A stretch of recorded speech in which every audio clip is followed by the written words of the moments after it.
مغل اعظم. جب آصف صاحب نے مغل اعظم کے لیے شیش محل کا سیٹ لگایا تو ہر شخص ان کی مخالفت کرنے لگا.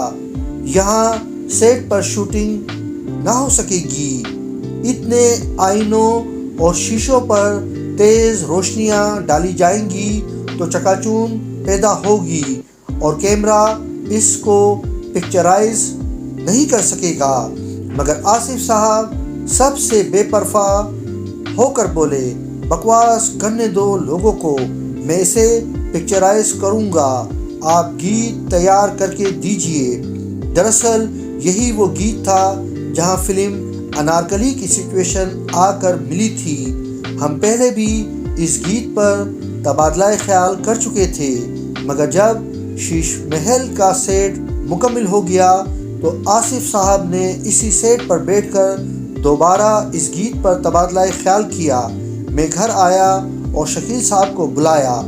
شام کے 6 بجے جب سورج غروب ہو رہا تھا تو ہم دونوں گھر کے ایک کمرے میں بند ہو گئے.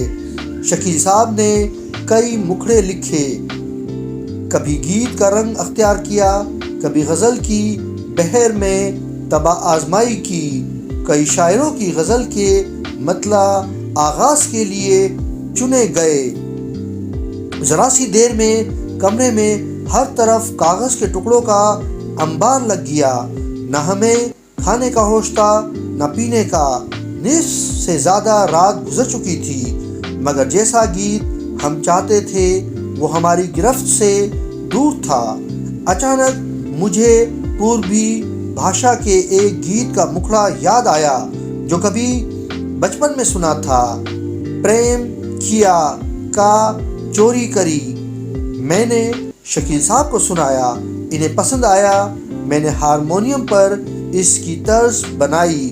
شکیل صاحب نے مکھڑا لکھا، پیار کیا تو ڈرنا کیا، پیار کیا کوئی چوری نہیں.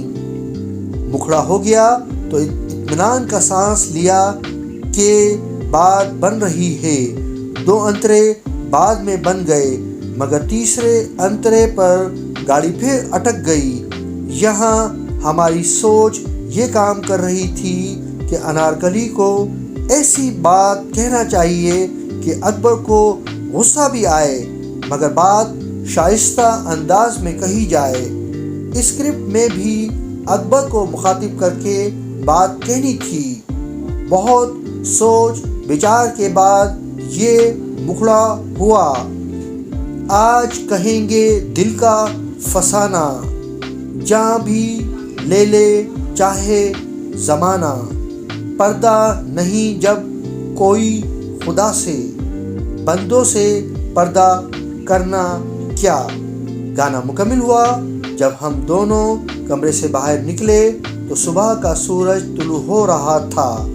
اکثر لوگ مجھ سے پوچھتے ہیں کہ پچھلے زمانے کے گیتوں کی عمریں بڑی کیوں ہوتی تھیں. میں ہمیشہ یہی جواب دیتا ہوں کہ شاید ان گیتوں کی عمر میں وہ راتیں بھی شامل ہوتی ہوں جو جاگ کر گزاری جاتی ہیں، جن میں عرق ریزی کی جاتی ہے.